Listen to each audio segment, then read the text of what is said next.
It went somewhat viral over the past week when The Ringer ranked Kyrie Irving as the 41st best player in the NBA in their latest top 100 rankings, notably placed behind Celtics role player Derrick White.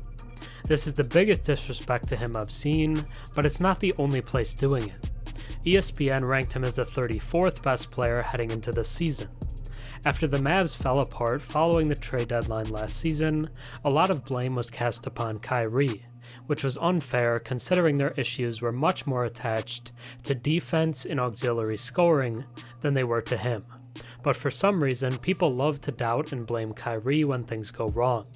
But clearly, he's heard all the noise, because he's playing some of the best ball of his career right now, and is putting all the doubt to bed. The way he's hooping right now, he's closer to a top 10 player than the 41st. Over his last 6 games, Kyrie has averaged 33 points, 7 rebounds, 6 assists, 2.3 steals, and a block per game. He's also been extremely efficient as well, shooting 51% from the field, 48% from 3, and 90% from the free throw line. He is the league's third leading scorer over that stretch, trailing only his teammate Luka Doncic and Giannis Antetokounmpo. He's been genuinely unstoppable, in showing that he's still one of the best players in the league today. The argument has been made that he's the most skilled player of all time, and although that's quite the bold claim, it does have some merit to it. He's also third in steals per game over that stretch, and looks better defensively than maybe any other time in his career.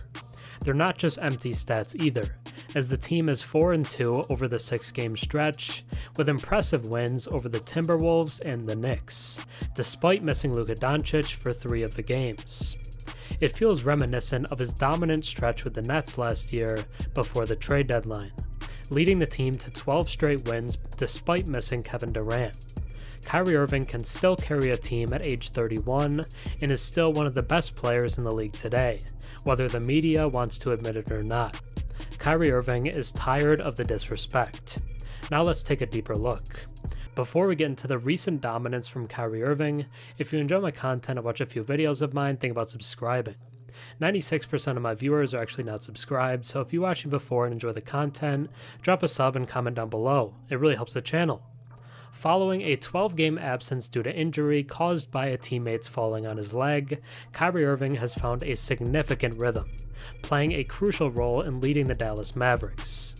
During Irving's time off, Luka Doncic led the NBA in minutes per game, but now, with Doncic facing injuries, Irving has stepped up to set the tone.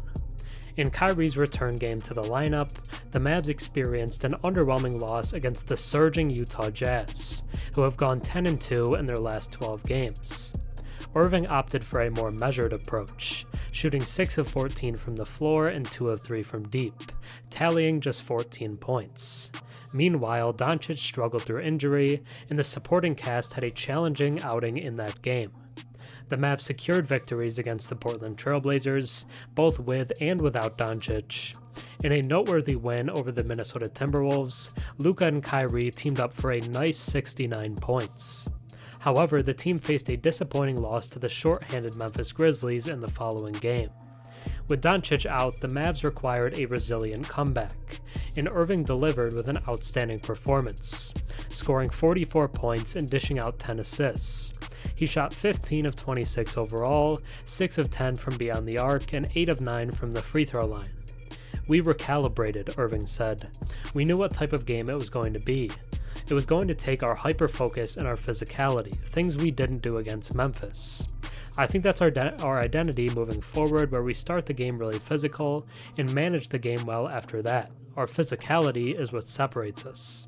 Since the Utah game, Irving has had an impressive average of 33 points, 7.2 rebounds, and 5.8 assists. The Mavs have excelled with a 4-2 record during this period, securing 2 victories even when Doncic was absent. Notably, Irving's contributions were substantial enough that he didn't need to play in the fourth quarter for 2 of those games.